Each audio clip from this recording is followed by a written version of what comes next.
Good morning everyone, welcome back to our daily current affair series. चलिए, बहुत दिनों के बाद आज वापस एक बार करते हैं शुरुआत हमारी सीरीज का। और सबसे पहले देखते हैं कि वो कौन से टॉपिक्स है जो आज के इस लेक्चर के अंदर हम यहाँ पे कवर अप करने वाले हैं। वो कौन से टॉपिक्स है जो आपकी सिविल सर्विस प्रिपरेशन के लिए वहां पे इंपॉर्टेंट है। तो चलिए वन बाय वन कुछ टॉपिक्स के ऊपर वहां पे लगाते हैं नजर। So these are the topics of the day. One by one topics की करते हैं शुरुआत। The first topic that is about recent 1 lakh rupees fees on H1B visas that is imposed by the Donald Trump. Then after there is a new coral species जिसका नाम कुछ थोड़ा अजीब सा यहाँ पे आपको लगेगा। The name is Iridogorgia chewbecca या फिर you can say chewbecca, जो वहां पे भी आइडेंटिफाई हुई है पैसिफिक ओशन के अंदर। तो उसके रिगार्डिंग वहां पे बात है। यूनिवर्सल पोस्टल यूनियन वहां पे एस्टैब्लिश हुआ है, तो उसकी करेंगे कुछ बातें। Androth anti submarine warfare ship जो अभी रिसेंटली वहां पे इंडियन नेवी ने इंट्रोड्यूस की है, तो उसके रिगार्डिंग भी कुछ बातें करेंगे। And the last topic that is about one in one out scheme, जो भी यूके और फ्रांस के बीच में वहां पे जो एग्रीमेंट चल रहे हैं, तो उसके रिगार्डिंग कुछ बात है। दैट इज आईआर के रिगार्डिंग कुछ बातें।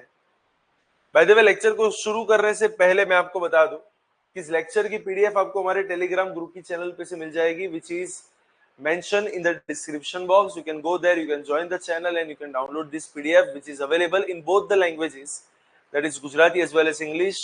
So for those aspirants who are doing their preparation in Gujarati medium as well, you can also download the same. You will find the prelims as well as mains content, दोनों का content आपको यहाँ पे मिल जाएगा। ऐसा नहीं कि सिर्फ प्रीलिम्स के रिगार्डिंग फैक्चुअल डेटा होंगे, आपको मेंस के रिगार्डिंग आंसर राइटिंग के लिए भी वहां पे कुछ ना कुछ बहुत ही बढ़िया सा वहां पे मिल सकता है। और उसके लिए आपको बस इसकी पीडीएफ वहां पे डाउनलोड करनी है फ्रॉम अवर टेलीग्राम ग्रुप। तो उसकी चैनल का मेंशन हमारे डिस्क्रिप्शन बॉक्स के अंदर है। चलिए शुरुआत करते हैं इसके रिगार्डिंग। और रिसेंटली यहाँ पे जो फीस वगैरह वहां पे इंपोज हुई है, तो क्या है अभी कंटेक्स्ट में। देखिए, recently US president Donald Trump signed a proclamation imposing $1 lakh। और अगर अपने 88 के हिसाब से अगर हम प्राइस गिने, तो that is about 88 lakh rupees fees on H1B visa sponsorships, dramatically we can say that rising the cost for US firms hiring foreign skilled workers। H1B visa के लिए वहां पे फी को जो है अभी रिसेंटली कितने पे रखा गया है, तो बोले $1 लाख के आसपास। और ऐसा माना जाता है कि अगर कोई यूएस फर्म है जो किसी फॉरेन स्किल्ड वर्कर्स को हायर कर रही है, तो उनको ये फीस वहां पे करनी पड़ेगी and it will be definitely difficult for them. So बोल सकते हैं कि यूएस की फर्म फॉरेनर्स को ज्यादा अपॉइंट ना करे, उसके लिए ये वाला स्टेप जो है वहां पे लिया गया है। और उसके रिगार्डिंग अगर हम डिटेल में बात करें, तो employers sponsoring H1B visas must now पे $1 लाख पर एप्लीकेंट। सो आपको हर एक एप्लीकेंट के ऊपर इतने पैसे वहां पे करने पड़ेंगे। और उसका मेजरली इसका ऑब्जेक्टिव क्या रहेगा, इनका ऑब्जेक्टिव मेजरली क्या रहेगा। तो देखिए, उनका मेन चीज, उनकी मतलब कहने का मतलब इस तरह बोल सकते हैं कि एक तो मिसयूज वगैरह जो है वहां पे बंद होना चाहिए। और उनका ऐसा मानना है कि बहुत ही हाईली स्किल्ड प्रोफेशनल्स को ही हमें हायर करना है, ताकि हमारा जो अमेरिका का जो लोकल है वहां पे, अमेरिका के जो लोकल वर्कर्स है वहां पे, तो उनको अपने वेज डिस्प्लेसमेंट से वहां पे थोड़ा सा प्रोटेक्ट कर सके। इंप्लीकेशंस क्या रहेगी for India, it is a kind of cost barrier. Indian IT companies like Infosys हो गया, विप्रो है, टीसीएस है, they are the largest H1B users. They will definitely face a steep rise in the compliance cost, potentially reducing their hiring capacities। उनकी hiring capacity जो है वहां पे definitely come हो जाएगी। और उसके चक्कर में बोल सकते हैं कि ब्रेन ड्रेन वाली इफेक्ट वहां पे आपको मिलेगी। That is Indians make up 71% of all H1B holders. Higher fees शायद हो सकता है कि उनकी वहां पे अपॉर्चुनिटीज है, उसको वहां पे थोड़ा सा लिमिट कर दे और शायद वो लोग वहां से निकल जाए। तो एक ब्रेन ड्रेन का वहां पे शायद चांस बन सकता है। If we talk about the business impact, it could shift the outsourcing back to India or encourage nearshoring in Canada और Mexico to avoid the US cost. तो वहां पे बोल सकता है कि जो आउटसोर्सिंग है या तो उसको वापस इंडिया भेजा जाएगा या फिर आसपास की किसी कंट्री के अंदर वहां पे शिफ्ट करेंगे ताकि आपको यूएस की इतनी ज्यादा एडिशनल कॉस्टिंग वहां पे देनी ना पड़े। लॉन्ग टर्म इफेक्ट क्या रहेगी? It may accelerate the investment in automation और एआई, क्योंकि अगर आप किसी फॉरेन इंडिविजुअल को हायर करोगे then you will have to pay $1 lakh for that, and in that cost अगर आपको ऑटोमेशन या फिर एआई के यूजर थ्रू अगर आपको कोई नई टेक्नोलॉजी वहां पे मिल जाती है, कोई नई सिस्टम मिल जाती है जो पूरी ऑटोमेटेड है, तो फिर डेफिनेटली लोग वहां पे उसको वहां पे चूज करेंगे। H1B वीजा एक्चुअली होता क्या है? It is a non immigrant US visa that allows the employers to hire foreign workers in specialty occupations requiring technical expertise. In short, जितने भी अपने यूएस के एम्प्लॉयर्स है, अगर अब उनको फॉरेन के किसी वर्कर को हायर करना है उसके लिए वाला वीजा चलता है H1B वीजा। और उसका मेन टारगेट क्या है? That is to address the shortage of skilled workers in the sectors like STEM, science, technology etcetera, finance, IT, medicine and ensure fair pay to prevent the wage undercutting of American workers. उनका main target क्या है कि भैया जितने भी जगह पे आपको स्किल्ड वर्कर्स बहुत कम मिलते हैं, तो उन सारी की सारी जगह को, उन सारी की सारी शॉर्टेज को फुलफिल करने के लिए H1B वीजा का वहां पे यूज होता है। And what is the eligibility? It requires at least a bachelors degree, at least आपके पास एक बैचलर की डिग्री होनी चाहिए, या फिर आप जिस फील्ड के अंदर है वहां पे आप equivalent in the relevant field, bachelor की डिग्री आपके पास वहां पे होनी चाहिए। It is valid for 3 years, it is extendable up to 6 years। 3 साल के लिए नॉर्मली इसको वैलिड किया जाता है कि आप वहां पे जाए और आप वहां पे इस तरीके से काम कर सकते हैं। उसके बाद उसको 6 साल तक एक्सटेंड भी किया जा सकता है। देन आफ्टर अगर आपको वहां पे और भी रहना है तो आपको ग्रीन कार्ड की प्रोसेस जो है उसे वहां पे शुरू कर देना पड़ेगा। क्वोटा क्या है? तो बोले 65,000 visas annually plus 20,000 extra for US masters degree holders. तो एक लिमिट वहां पे डिसाइड हुई है कि पूरे साल में इससे ज्यादा लोगों को यहाँ पे नहीं लेना है। And that is all about this topic, that is all about H1B visa. उसके बाद अगर हम नए टॉपिक की बात करें तो न्यू कोरल स्पीसीज वहां पे हुई है फाउंड, जिसका नाम है इरिडोगोर्जिया च्यूबेका। अब क्या है ये इरिडोगोर्जिया च्यूबेका? देखिए, साइंटिस्ट ने एक नई deep sea coastal species, coral species को वहां पे आइडेंटिफाई किया है जिसका नाम है इरिडोगोर्जिया च्यूबेका। और ये कहां पे मिला हुआ है? That is in the western Pacific ocean. और अगर उसके रिगार्डिंग अगर हम बात करें, उसके कंटेक्स्ट में बात करें, तो एक डीप सी कोरल स्पीसीज है और उसका जो जेनस है that is called as Iridogorgia, officially described and published in Zootaxa journal. वहां पे ऑफिशियली इसको वहां पे पब्लिश किया गया जुटेक्सा जर्नल के अंदर। ये कब सबसे पहली बार इसका वहां पे ये वाली स्पीसीज हमको वहां पे मिली थी? तो बोल सकते हैं कि ट्रॉपिकल वेस्टर्न पैसिफिक ओशन जो है, firstly it observed it in 2006 and later confirmed as a distinct species through their genetic analysis। उसका जो नाम है वो बेसिकली कैसे पड़ा है, मतलब ये जो इरिडोगोर्जिया च्यूबेका है वो बेसिकली च्यूबेका द टॉल एंड फरी character from star Wars films. तो स्टार वॉर्स की जो एक वहां पे कैरेक्टर है जिसका नाम है च्यूबेका, तो वहां से उसके टॉल और फरी कैरेक्टर से ही मतलब ये वाला कैरेक्टर, मतलब उसके ज्यादा कुछ रिजेम्बलेंस यहाँ पे मिल रहा है, तो इस कैरेक्टर से इसको यहाँ पे च्यूबेका बोला गया है। और and therefore we can say that the name reflects its hairy curly shiny branches that resembles the character's fur। क्योंकि बिल्कुल ही आपको मतलब ऐसी कुछ वहां पे दिखती है।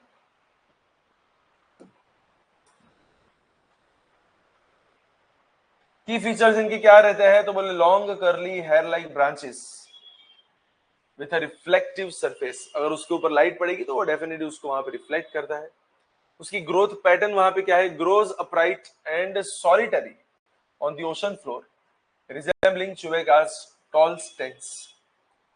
रेरिटी क्यों है? तो बोले previously seen in Hawaiian waters but formally classified only now. इसका फॉर्मल क्लासिफिकेशन अभी अभी हुआ है। और सिग्निफिकेंस क्या है, तो अगर हम बायोडाइवर्सिटी की बात करें तो it highlights that even well studied ocean still hold undiscovered species. जब भी हम ऐसा मानते हैं कि हमने पूरे ओशन को जान लिया है, तब वहां पे कोई ना कोई नई स्पीसीज आती है और हमारी उस नॉलेज को वहां पे चैलेंज करती है। आपने चाहे जितना भी ओशन क्यों ना पढ़ा हो, कोई ना कोई स्पीसीज तो वहां पे आज भी ऐसी है जो अभी तक डिस्कवर नहीं हुई है। मराइन इकोलॉजी के रिगार्डिंग बात करें तो it adds to understanding of deep sea ecosystem and their role. Scientific record की बात करें तो naming immortalizes popular culture in science, sparking the public interest in the marine research. So that is all about this new coral species जिसका नाम है इरिडोगॉर्जिया चुबेका, जो अभी western Pacific ocean के अंदर हमको वहां पे मिली है। चलिए नेक्स्ट टॉपिक के ऊपर आगे बढ़ते हैं, that is about universal postal union. क्या है ये यूनिवर्सल पोस्टल यूनियन?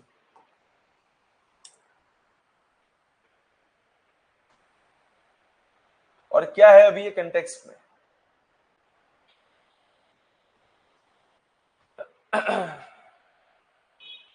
देखिए रिसेंटली दुबई के अंदर एक 28 यूनिवर्सल पोस्टल यूनियन की वहां पे हुई थी कांग्रेस की वहां पे मीटिंग, और उस मीटिंग के दौरान इंडिया को वापस री इलेक्ट किया गया है। किसके अंदर?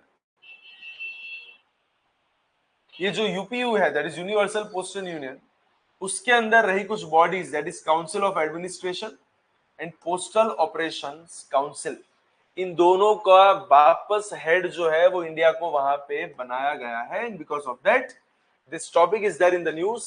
एग्जैक्टली यूनिवर्सल पोस्टल यूनियन है क्या?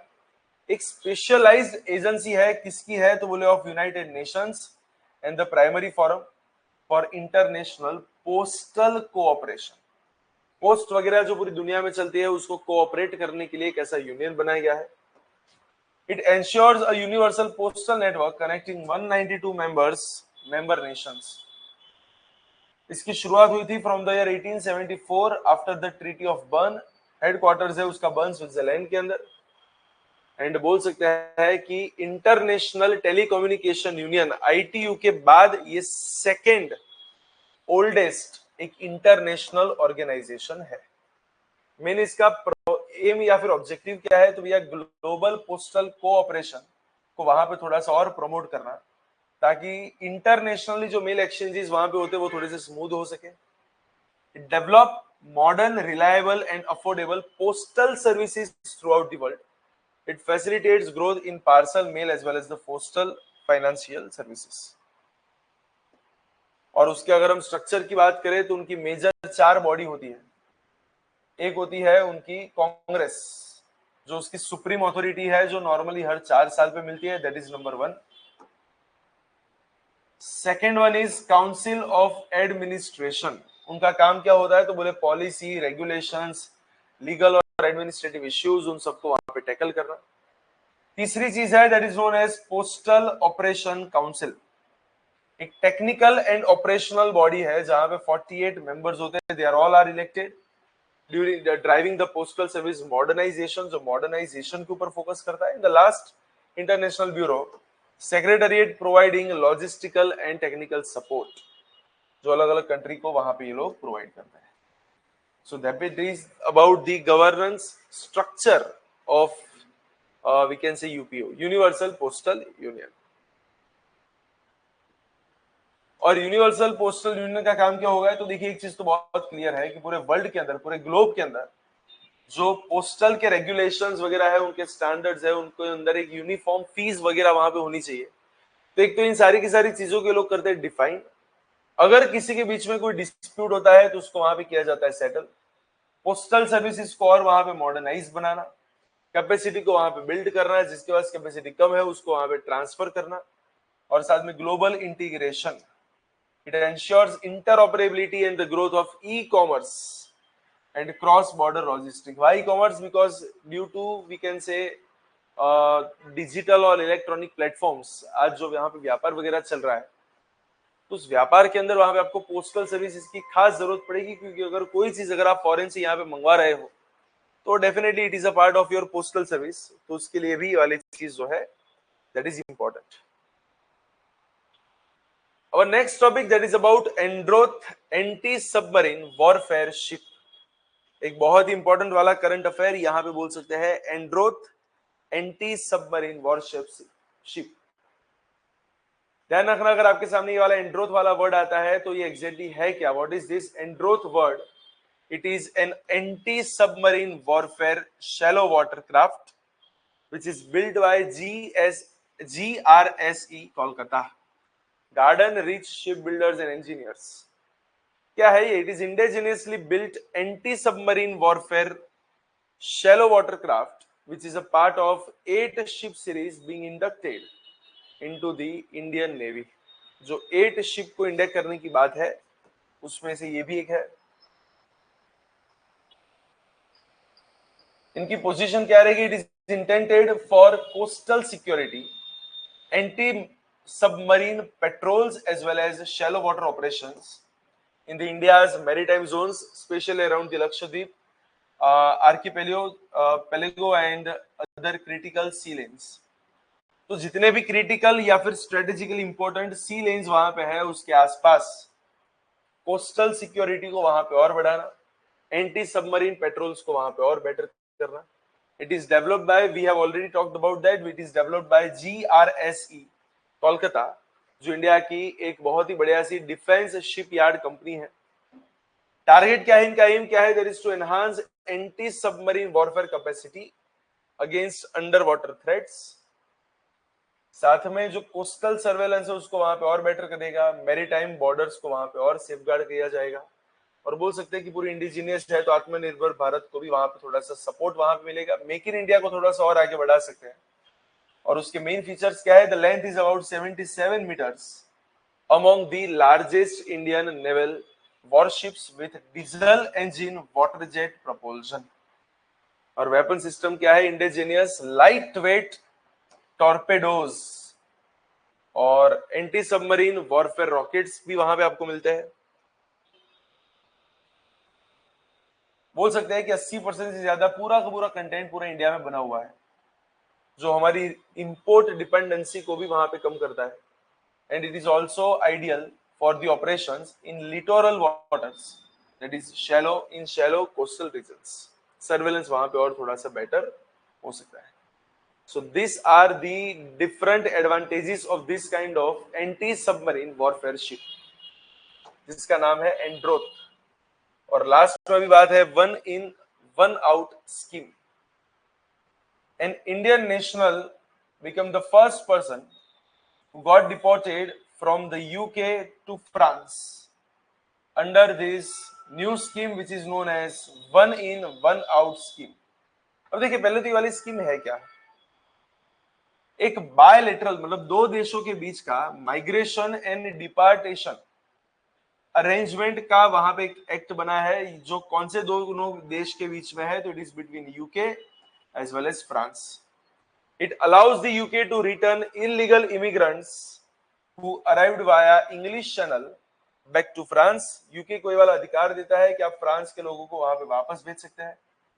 यूके और फ्रांस दोनों देश यहाँ पे इन्वॉल्व है और उसके मेन टारगेट्स वहां पे क्या है? That is to deter illegal small boat crossing across the English channel. It break the network of human smugglers and trafficking. It ensures the safety, legal and managed migration. और उसके main वहां पे features क्या है? The main features that is about reciprocal mechanism. What is reciprocal mechanism?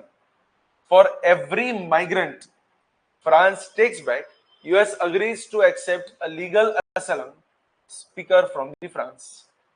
In short कोई भी एक अगर बाहर जाएगा तो दूसरा डेफिनेटली वहां पे अंदर आएगा। और एक पायलट स्कीम है जो अगस्त 2025 से जून 2026 वहां पे चलेगी। एक फास्ट ट्रैक डिपोर्टेशंस आपको यहाँ पे मिलता है, वॉलंटरीली रिटर्न ऑप्शन वहां पे मिलता है। And the last is court oversight. UK courts can hear last minute appeals but must act swiftly. UK की जो कोर्ट्स है वो लास्ट मिनट की वहां पे अपील्स को वहां पे देखेंगे और वहां पे बोला गया है कि आपको बहुत ही बढ़िया तरीके से जस्टिसेबल वेज के अंदर आपको वहां पे डिसीजन देना है। That is all about this current affairs, it is all about today's topics. और ऐसे ही कुछ नए टॉपिक्स के साथ, ऐसे ही कुछ नए करंट अफेयर्स के साथ वापस एक बार अपने कल मिलेंगे, लेकिन तब तक के लिए all the very best for your preparation. चलिए आज का लेक्चर बस यहीं तक का है। थोड़े से टॉपिक्स आज हमने यहाँ पे देखे हैं, बाकी के जो टॉपिक्स है वो कल अपने वहां पे करेंगे और ज्यादा continue. Thank you so much.